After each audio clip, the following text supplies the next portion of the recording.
আসসালামু আলাইকুম দর্শকবৃন্দ। আজকে আমরা আলোচনা করতে যাচ্ছি ডোনাল্ড ট্রাম্প এবং আমেরিকাকে নিয়ে, তাদের পরবর্তী প্ল্যান নিয়ে এবং কি হতে পারে ইরান যদি এই যুদ্ধটি জিতে যায় আমেরিকার বিরুদ্ধে। হ্যাঁ, আপনারা ঠিকই শুনছেন। আমেরিকা এবং ইরানের মধ্যে যে যুদ্ধটি চলমান আছে, সেই যুদ্ধে ইরানেরও কিন্তু জেতার একটি সম্ভাবনা রয়েছে। তো আজকে আমরা এই বিষয়গুলো নিয়ে আমাদের ভিডিওতে আলোচনা করব। আপনি যদি খেয়াল করে দেখেন, ইরান কিন্তু এই যুদ্ধটিতে তাদের যে সমরাস্ত্রগুলো আছে সেগুলো খুব বুঝে শুনে ব্যবহার করছে এবং তারা কিন্তু একটি সামরিক সহযোগিতা পাচ্ছে রাশিয়া থেকে।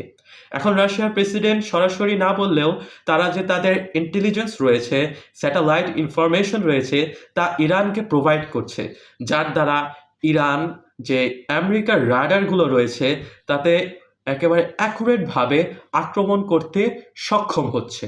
ইরান যদি এই যুদ্ধটি জিততে চায়, তাদের একটি স্টেলমেট দরকার। স্টেলমেট হলো, যদি আমেরিকার কাছে কোনো অপশনই না থাকে এই যুদ্ধ চালিয়ে নেওয়ার জন্য, তখন তাদের একটি সমঝোতায় আসা লাগবে ইরানের সাথে। যখন তারাই সিজফায়ার ঘোষণা করবে, ইরানের একটিতে কোনো ভূমিকা থাকবে না, ইরানকে তখন কোনো অ্যাগ্রিমেন্ট মানতে হবে না, তখন আমেরিকাকেই বাধ্য হয়ে অ্যাগ্রিমেন্টগুলো করতে হবে এবং এটাই হবে ইরানের জন্য জয়। এটি তখনই সম্ভব হবে যখন আমেরিকা একটি ইকোনমিক ক্রাইসিস ফেস করবে। এখন কিন্তু আমেরিকার মেইন লক্ষ্য ইরানের যে ফুল ইকোনমিক স্ট্রাকচারটা আছে সেটা নষ্ট করে দেওয়া, যা চায়নার সাথে অনেকটা ইন্টারপ্রেটেড। এখন ইরানের অলরেডি ইকোনমিক স্ট্রাকচার নষ্ট হয়ে গিয়েছে। এখন আমেরিকার প্ল্যান ইরানের পলিটিক্যাল স্ট্রাকচারটা নষ্ট করে দেওয়া। এখন ইরানের যদি আপনি পলিটিক্যাল স্ট্রাকচারটা নষ্ট করতে চান, আপনার অনেক ঘাম ঝরানো লাগবে। এই পলিটিক্যাল স্ট্রাকচারটা 50-60 বছর ধরে ইরানে এস্টাবলিশড হয়েছে, যাকে আমরা ইসলামিক রিপাবলিক বলি। আমেরিকা চাচ্ছে তাদের একটি পাপেট গভর্নমেন্ট আমেরিকার জানি ইরানে বসাতে পারে, যার ফলে ইরান তাদের সার্বভৌমত্ব হারিয়ে ফেলবে এবং এর মাধ্যমেই আমেরিকা জয়লাভ করতে পারবে।